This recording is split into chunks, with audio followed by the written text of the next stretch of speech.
एक धूप भरी दोपहर में एलिस जंगल में भटकते हुए एक छिपे हुए रास्ते पर ठोकर खाई। जिज्ञासा उससे बेहतर हो गया और वो इसका अनुसरण करने से खुद को रोक नहीं सकी। जैसे ही वह एक चमचमाते द्वार से गुजरी, उसने खुद को केक टाउन नामक एक जादुई सपनों की भूमि पर पहुंचा हुआ पाया। भूमि भर गई, जीवंत रंग, कैंडी घर और मनमोहक सुगंध जिसने उसकी इंद्रियों को गुदगुदाया। केक की खोज करते समय टाउन एलिस का सामना एक आकर्षक कैंडी निर्माता मिस्टर शुगरप्लम से हुआ। मिस्टर शुगरप्लम में एक चमक थी, आँख और शरारती मुस्कान। उन्होंने एलिस को अपनी अद्भुत कृतियों का स्वाद चखाया जो तुरंत मिल गया। उसे खुशी और आश्चर्य से भर दिया। उन्होंने दिन हंसते हुए बिताया जब मिस्टर शुगरप्लम ने उन्हें अपनी कैंडी दिखाई। फैक्ट्री जहां वे अंधेरे में चमकने वाले लॉलीपॉप और ध्वनि पर नाचने वाले चिपचिपे भालू बनाते थे का संगीत। एलिस और मिस्टर शुगरप्लम की नजर पूरी तरह से जिंजरब्रेड से बने एक जादुई हिंडोले पर पड़ी। कुकीज। जैसे ही वे खूबसूरती से सजाए गए गेंडाओं पर चढ़े, हिंडोला घूमने लगा, जीवंत हो उठा। तेज और तेज। अप्रत्याशित रूप से कुकी नामक यूनिकॉर्न में से एक जीवित हो गया, रूपांतरित हो गया। इंद्रधनुष के रंग के अयाल के साथ एक वास्तविक जीवन का गेंडा। कुकी के नेतृत्व के साथ वे आगे बढ़े। आकाश, सूती कैंडी के बादल और चॉकलेट नदियाँ। एलिस और उसके नए दोस्त वार्षिक शुगर रश रेस में भाग लिया।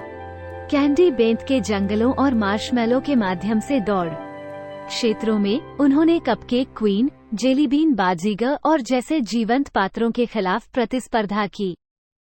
The sprinkle sisters. दौड़ उत्साह से भरी थी और एलिस ये सब देखकर रोमांचित थी। रंगीन, जादुई अनुभव उसकी आंखों के सामने प्रकट होते हैं। जबरदस्त प्रतिस्पर्धा के बाद हंसी और चुनौतियों से एलिस और उसकी टीम विजयी हुई। उन्हें शुगर रश का ताज पहनाया गया। चैंपियन स्वयं क्वीन कैंडी फ्लॉस द्वारा। पूरे शहर ने उनकी उपलब्धि का जोरदार जश्न मनाया। दावत, जहां प्रत्येक निवासी ने अपनी अनूठी मिठाई कृतियों का प्रदर्शन किया। वो अनंत आनंद की रात थी। हंसी और, जाहिर है, सबसे उत्तम व्यंजनों का आनंद लेना। जैसे ही केक पर सूरज डूबने लगा, टाउन एलिस को पता था कि यह उसके नए दोस्तों को अलविदा कहने का समय है। भरे दिल से, कृतज्ञता और यादों से भरी जेब के साथ उसने असाधारण के लिए मिस्टर शुगरप्लम और कुकी को धन्यवाद दिया। साहसिक काम।